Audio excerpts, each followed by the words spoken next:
Students, आज हम unit 2 start करेंगे और इसका नाम है किनेमैटिक्स। किनेमैटिक्स में हम ऑब्जेक्ट्स की मोशन को स्टडी करते हैं। इसमें हम ये नहीं देखते कि ऑब्जेक्ट के अंदर मोशन कैसे प्रोड्यूस होती है। Kinematics is the study of motion of an object without discussing the cause of motion. उसके बाद जो हमारा अगला टॉपिक है वो है rest and motion. A body is said to be at rest if it does not change its position with respect to its surrounding. ठीक है, ये रेस्ट की डेफिनेशन और उसके बाद मोशन की definition. A body is said to be in motion if it changes its position with respect to its surrounding. अगर आप अपनी डेली लाइफ में ऑब्जर्व करेंगे तो आपको पता चलेगा कि इस यूनिवर्स की हर एक चीज़ एक्चुअली मूव कर रही है। एग्जाम्पल के तौर पर फर्ज करें कि एक टेबल के ऊपर एक बुक पड़ी है। अब टेबल और बुक ये दोनों चीज़ें आपके रेफरेंस से तो मूव नहीं कर रही, लेकिन एक्चुअली यूनिवर्स के अंदर वो दोनों चीज़ें मूव कर रही है। ठीक है, क्योंकि जो टेबल और बुक है ये दोनों चीज़ें अर्थ का पार्ट है, अर्थ के ऊपर पड़ी हुई है। और जो अर्थ है वो आपको पता है वो सन के अराउंड रिवॉल्व करती है, और जो सन है वो गैलेक्सीज में रिवॉल्व करता है। ठीक है, तो इसी तरह जो गैलेक्सीज हैं वो भी यूनिवर्स में मूव कर रही है। तो इस तरह से इस यूनिवर्स का हर एक ऑब्जेक्ट एक्चुअली मूव कर रहा है। अब यहाँ पे डिफरेंस ये है कि हर ऑब्जेक्ट एक डिफरेंट वे में मूव करता है। कोई ऑब्जेक्ट स्ट्रेट लाइन में मूव करता है, कोई सर्कुलर फॉर्म में मूव करता है। इस तरह इनकी यानी कि जो टाइप ऑफ मोशन है वो डिफरेंट होती है। तो फिजिक्स में मोशन को एक्चुअली 3 तरह की कैटेगरीज में डिवाइड किया गया है। नंबर 1 पे translatory motion, number 2 rotatory motion, number 3 vibratory motion. In translational motion a body moves along a line without any rotation. The line may be straight or curved. For example, जैसे इस diagram में आप देख सकते हैं कि ये जो ऑब्जेक्ट है ये कर्व पाथ में मूव कर रहे हैं। अब इस ऑब्जेक्ट की अपने एक्सिस के अराउंड रोटेशन नहीं है, तो इसको हम कहेंगे ट्रांसलेटरी मोशन। इसी तरह राइडर्स इन फेरिस व्हील, ये भी ट्रांसलेटरी मोशन की एग्जाम्पल है। इसमें जो राइडर्स हैं वो वैसे तो सर्कुलर फॉर्म में मूव कर रहे हैं, लेकिन एक्चुअली वो अपने एक्सिस के अराउंड रोटेट नहीं कर रहे। ठीक है, एक्सिस के अराउंड उनकी जो रोटेशन है वो नहीं है, इस वजह से ये भी ट्रांसलेटरी मोशन की एग्जाम्पल है। उसके बाद हम ट्रांसलेटरी मोशन की सब कैटेगरीज को स्टडी करेंगे। नंबर 1 पे linear motion. Straight line motion of a body is known as its linear motion. यानी कि अगर कोई ऑब्जेक्ट अगर स्ट्रेट लाइन में मूव करता है तो उसे हम कहते हैं कि ये लीनियर मोशन है। Number 2 circular motion. The motion of an object in a circular path is known as circular motion. यानी कि अगर कोई ऑब्जेक्ट सर्कुलर पाथ में मूव करते हैं तो उसे हम कहते हैं कि सर्कुलर मोशन। फॉर एग्जाम्पल, अगर आप एक स्टोन को धागे से बांध के घुमाएंगे तो एक सर्कुलर फॉर्म में मूव करेगा, तो इसे हम कहेंगे circular motion. Number 3 random motion. The disordered और irregular motion of an object is called random motion. यानी कि अगर कोई ऑब्जेक्ट इरेगुलर वे में मूव करता है, यानी कि उसकी मोशन का कोई खास पैटर्न नहीं है, ठीक है, तो इस तरह की मोशन को हम कहेंगे कि random motion. For example, motion of gas molecule. Rotatory motion एक ऐसी मोशन होती है जिसमें एक ऑब्जेक्ट अपने ही एक्सिस के अराउंड वो स्पिन करता है, तो ऐसी मोशन को हम कहते हैं रोटेटरी मोशन। अब किसी ऑब्जेक्ट का एक्सिस क्या चीज़ होती है? एक्सिस किसी ऑब्जेक्ट का वो सेंटर पॉइंट होता है जिसके अक्रॉस वो ऑब्जेक्ट सर्कल में मूव कर सकता है। ठीक है, वो ऑब्जेक्ट एक यूनिफॉर्म वे में सर्कल में मूव कर सकता है। उस सेंटर पॉइंट को हम कहते हैं उसका centre of axis.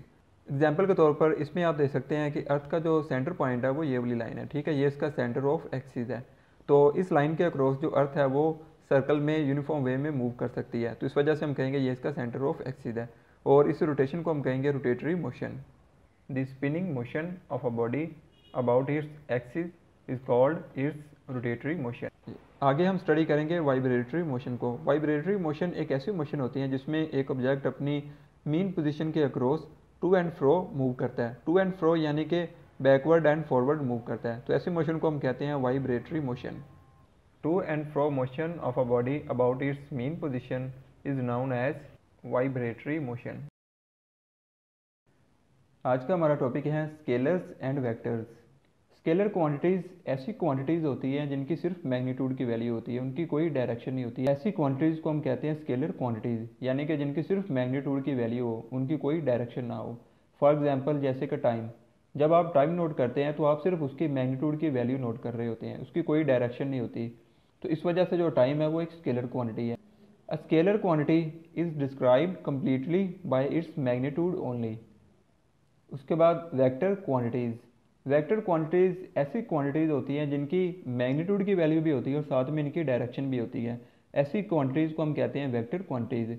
A vector quantity is described completely by magnitude and direction, यानी कि वेक्टर क्वांटिटी में उसकी डायरेक्शन भी होगी, साथ में उसकी मैग्नीट्यूड भी होगी। Examples of vector quantities, examples of vectors और velocity, displacement, force, momentum, torque. अगर आपने किसी भी ऑब्जेक्ट की लोकेशन बतानी हो तो आप उसकी लोकेशन किसी एक रेफरेंस पॉइंट से बताते हैं, ठीक है। आपको एक रेफरेंस पॉइंट उसके लिए चाहिए होता है, उस रेफरेंस पॉइंट को हम कहते हैं ओरिजिन। फॉर एग्जांपल ये हाउस है और ये स्कूल है। अब यहाँ पे आपने स्कूल की पोजीशन बतानी है, लोकेशन बतानी है आपने, तो ज़ाहिर सी बात है इसके लिए आपको एक रेफरेंस पॉइंट चाहिए होगा। तो फर्ज करें हम रेफरेंस पॉइंट ये वाला कंसिडर करते हैं हाउस को, ठीक है। अब ये वाला जो रेफरेंस पॉइंट है इसे हम ओरिजिन भी कह सकते हैं, ठीक है। The term position describes the location of a place or a point with respect to some reference point called origin। उसके बाद हमारा अगला टॉपिक है डिस्टेंस एंड डिस्प्लेसमेंट। डिस्टेंस और डिस्प्लेसमेंट के दरमियान में डिफरेंस जानने के लिए आपको ये एग्जांपल समझनी पड़ेगी। यहाँ पे ये वाला पॉइंट ए है और ये वाला जो पॉइंट है ये है बी। अब यहाँ पे ए से बी की तरफ ये वाला एक पाथ है, ये ब्लू कलर में आप देख सकते हैं। ये जो पाथ है ये पॉइंट ए से पॉइंट बी की तरफ जा रहा है, ठीक है। अब यहाँ पे एक दूसरा पाथ भी है, ये वाला पॉइंट ए से पॉइंट बी की तरफ, ठीक है। ये एक स्ट्रेट लाइन है। अब यहाँ पे ये वाला जो पाथ है ब्लू कलर में, ये वाला, इस पाथ को हम कहते हैं डिस्टेंस, ठीक है।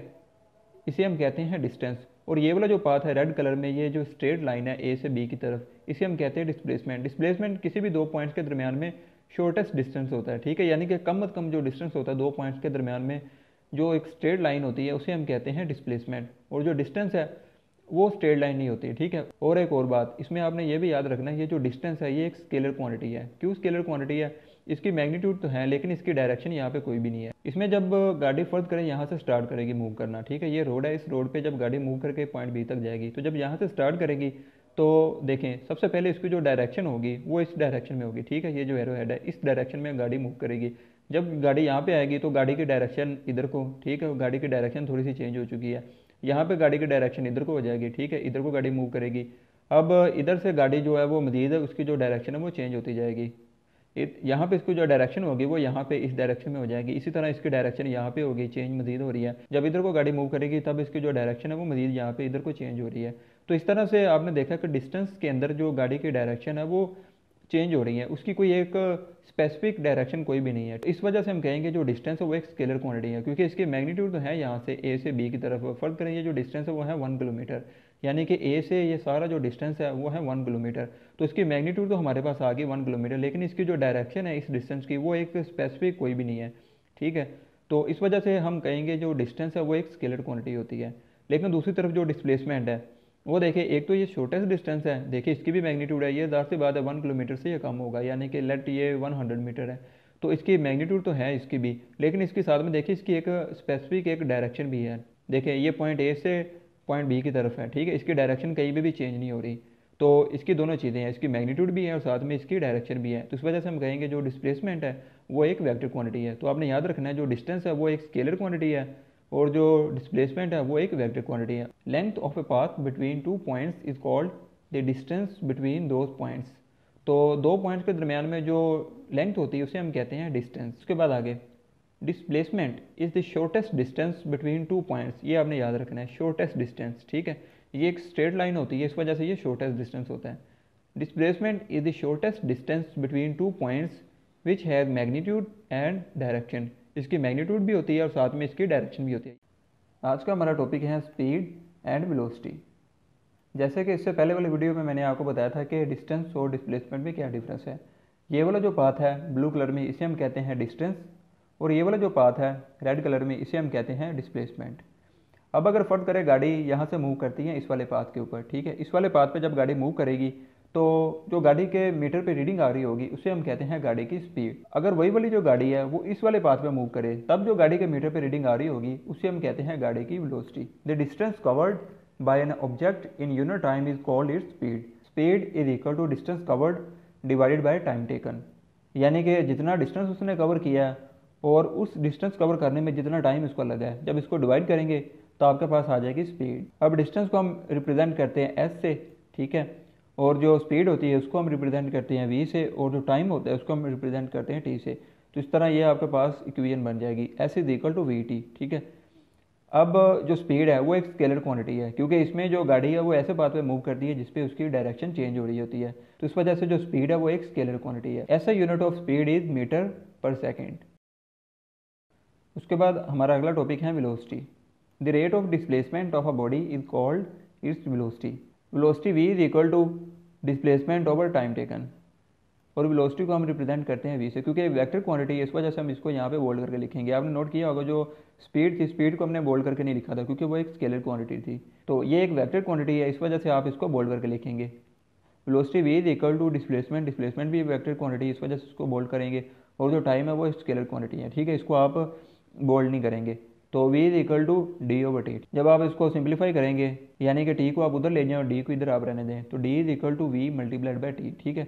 तो ये इसका डिस्प्लेसमेंट का फॉर्मूला आ जाएगा। अब जो वेलोसिटी है वो एक वेक्टर क्वांटिटी है कि जो डायरेक्शन है वो चेंज नहीं होती, इस वजह से हम कहेंगे जो वेलोसिटी है वो एक वेक्टर क्वांटिटी है। ऐसा unit of velocity is same as speed, ठीक है। इसका भी यूनिट वही है जो कि स्पीड का है। स्पीड का यूनिट था मीटर पर सेकेंड, और इसका भी जो यूनिट है वो है मीटर पर सेकेंड। एक्सेलरेशन किसी ऑब्जेक्ट की वेलोसिटी गेन करने की कैपेसिटी को कहते हैं, यानी कि एक ऑब्जेक्ट कितनी तेजी से वेलोसिटी को गेन करता है, इस कैपेसिटी को हम कहते हैं उस ऑब्जेक्ट का एक्सेलरेशन। फॉर एग्जाम्पल यहाँ पे 3 गाड़ियाँ मूव कर रही हैं, तो इसमें आपने देखा कि ये जो गाड़ी है ब्लू कलर की, ये सबसे पहले इस पॉइंट पे पहुंची है, तो इसका मतलब ये है कि इसका जो एक्सेलरेशन है वो बाकी दोनों गाड़ियों से ज़्यादा है, ठीक है, क्योंकि इसकी जो वेलोसिटी है इस पॉइंट पे वो ऊपर वाली दोनों गाड़ियों से ज़्यादा होगी। तो इस वजह से अगर ज़्यादा वेलोसिटी इसने गेन की है तो इसका मतलब ये है इसका जो एक्सेलरेशन है वो भी इसके अंदर ज़्यादा होगा। Acceleration is defined as the rate of change of velocity of a body, यानी कि एक बॉडी के अंदर जो वेलोसिटी चेंज आती है एक यूनिट टाइम के अंदर, उसको हम कहते हैं एक्सेलरेशन, ठीक है। अगर ज़्यादा वेलोसिटी चेंज आएगी तो हम कहेंगे उसके अंदर जो एक्सेलरेशन है वो ज़्यादा प्रोड्यूस हुआ है, और अगर कम वेलोसिटी चेंज होगी उसके अंदर तो उसका जो एक्सेलरेशन होगा वो कम प्रोड्यूस होगा। Acceleration is equal to change in velocity divided by time taken. Acceleration is equal to final velocity minus initial velocity divided by time taken. अब यहाँ पे ये जो चेंज इन वेलोसिटी है इसको हमने यहाँ पे लिख दिया final velocity minus initial velocity. अब फर्ज करें एक गाड़ी 10 मीटर पर सेकंड की वेलोसिटी से मूव कर रही है, तो अगर फर्ज करें इसकी जो वेलोसिटी है वो 10 मीटर पर सेकंड से बढ़ के उसकी वेलोसिटी हो जाती है 20 मीटर पर सेकंड, तो उसकी जो इनिशियल वेलोसिटी होगी 10 मीटर पर सेकंड उसको हम कहेंगे इनिशियल वेलोसिटी, उसको रिप्रेजेंट करते हैं वी आई से, और जो उसकी 20 मीटर पर सेकंड की वेलोसिटी हो जाएगी उसको हम कहेंगे फाइनल वेलोसिटी, उसको हम लिखते हैं वी एफ से, ठीक है। तो फाइनल वेलोसिटी की जगह पे हम लिखेंगे वी एफ और इनिशियल वेलोसिटी की जगह पे हम लिखेंगे वी आई, और इस वेलोसिटी में चेंज आने के लिए जो टाइम लगा है उसे हम कहते हैं टाइम टेकन, उसको रिप्रेजेंट करेंगे टी से। तो A is equal to acceleration, A is equal to V F minus V I divided by time. ऐसा unit of acceleration is metre per second. इसका जो ऐसा यूनिट है वो है मीटर पर सेकंड, ठीक है, या मीटर पर सेकंड स्केयर भी इसको बोलते हैं।